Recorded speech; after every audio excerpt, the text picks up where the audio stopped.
Assalamualaikum warahmatullahi wabarakatuh. Perkenalkan, nama saya Sri Astuti. Saya dari kelas B Asuransi Syariah Fakultas Ekonomi dan Bisnis Islam semester 2. Di sini saya akan memenuhi tugas pada mata kuliah pengantar ilmu ekonomi mikro, dan materi yang akan saya bahas yaitu pada bab 3 mengenai pola kegiatan perekonomian. Kegiatan perekonomian saat ini telah berkembang cukup pesat, mulai kegiatan ekonomi yang dilakukan sampai kepada corak kegiatannya. Demikian juga sistem perekonomian di dunia. Beberapa sistem perekonomian yang ada saat ini seperti ekonomi pasar yang dikombinasikan dengan ekonomi campuran dipraktikkan oleh beberapa negara maju seperti Amerika dan negara-negara Eropa lainnya. Pola kegiatan perekonomian pun saat ini telah berkembang dengan pesat. Apabila kita perhatikan corak perekonomian negara maju, maka tidak ada satupun negara yang menghasilkan seluruh kebutuhannya di dalam negeri. Setiap negaranya hanya menghasilkan produk yang dapat dihasilkan dengan efisien. Sistem perekonomian. Secara garis besar, sistem ekonomi di dunia dibagi menjadi 3. Yang pertama, sistem ekonomi pasar. Yang kedua, sistem ekonomi campuran. Dan yang ketiga, sistem ekonomi terpusat atau terpimpin.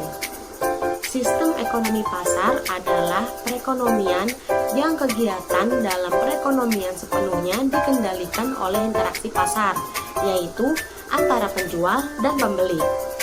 Dalam pola perekonomian ini, harga dan permintaan sepenuhnya ditentukan oleh pasar.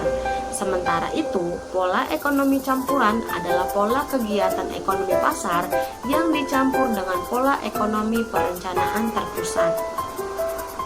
Sedangkan sistem perekonomian terencana adalah sistem perekonomian yang seluruh kegiatannya diatur oleh pemerintah melalui perencanaan terpusat. Sebagian besar negara di dunia ini menggunakan sistem ekonomi campuran, yaitu sistem ekonomi pasar yang disertai dengan campur tangan pemerintah dalam bidang-bidang yang dianggap penting. Perekonomian pada umumnya berkembang dalam 3 fase. Pertama, perekonomian subsistem. Perekonomian subsistem merupakan perekonomian di mana kegiatan ekonomi hanya untuk memenuhi kebutuhan sendiri. Pada fase ini, perekonomian tidak membutuhkan uang dan tidak terspesialisasi.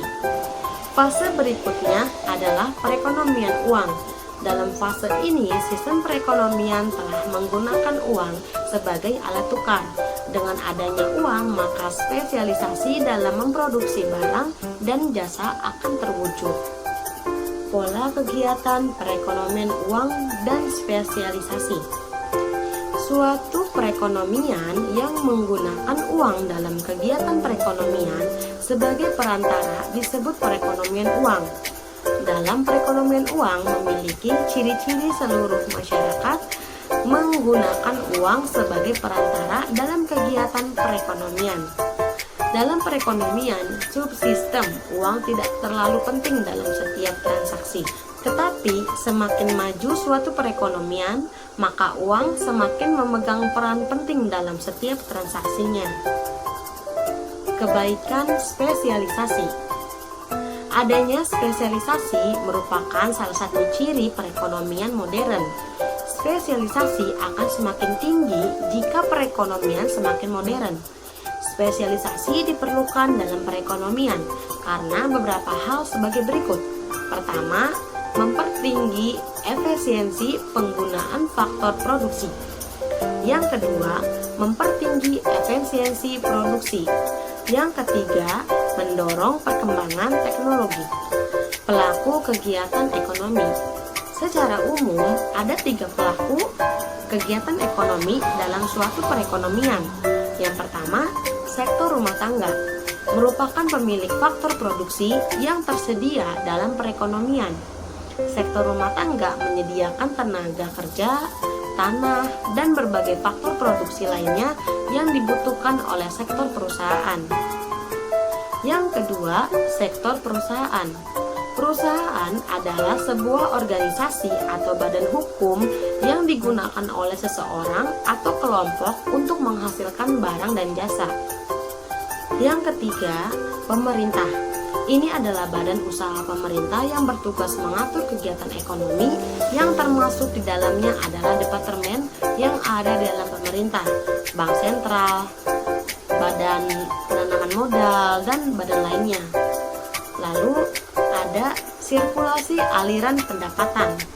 Sirkulasi aliran pendapatan dan barang adalah suatu visualisasi dari kegiatan ekonomi yang menerangkan bagaimana aliran uang dan aliran barang bersirkulasi kepada pelaku ekonomi. Sirkulasi aliran pendapatan hanya akan terjadi antara rumah tangga, dan perusahaan saja. Dapat dijelaskan pada gambar berikut ini. Pada gambar tersebut, pelaku ekonomi dibagi menjadi dua. Pertama, sektor rumah tangga sebagai pemilik faktor produksi yang akan menawarkan kepada sektor perusahaan transaksi terhadap faktor produksi, dan hasil produksi perusahaan dilakukan dalam pasar barang. Sedangkan transaksi uang dilakukan dalam pasar uang atau money market. Oleh sektor perusahaan akan membayar atas penggunaan faktor produksi kepada rumah tangga berupa sewa tenaga kerja, sewa modal, harga tanah, dan keuntungan perusahaan ke sektor rumah tangga. Rumah tangga mendapatkan pendapatan dari barang dan jasa hasil produksi perusahaan. Perusahaan mendapatkan faktor produksi yang digunakan untuk memproduksi barang dan jasa yang akan dijual kepada sektor rumah tangga. Kegiatan ekonomi yang dilakukan oleh rumah tangga adalah kegiatan konsumsi, yaitu semua kegiatan membeli barang dan jasa untuk keperluan konsumsi, tidak termasuk pembelian barang untuk kebutuhan investasi seperti membeli rumah dan tanah. Mekanisme pasar. Berikut ini akan saya bahas beberapa kelebihan dan kekurangan mekanisme pasar. Kelebihan mekanisme pasar: yang pertama, pasar dapat memberi informasi yang lebih tepat. Yang kedua, memberikan rangsangan dalam kegiatan usaha. Yang ketiga, mendorong penggunaan faktor-faktor produksi secara efisien. Yang keempat, kebebasan yang tinggi bagi masyarakat untuk melakukan kegiatan ekonomi. Kekurangannya adalah: yang pertama, kondisi ekonomi tidak stabil. Yang kedua, kebebasan akan menindas golongan yang lemah. Yang ketiga, dapat menimbulkan monopoli. Yang keempat, tidak dapat menyediakan beberapa jenis barang secara efisien. Yang kelima, menimbulkan eksternalitas yang merugikan. Demikian yang bisa saya sampaikan, kurang lebihnya saya mohon maaf. Semoga bermanfaat. Wassalamualaikum warahmatullahi wabarakatuh.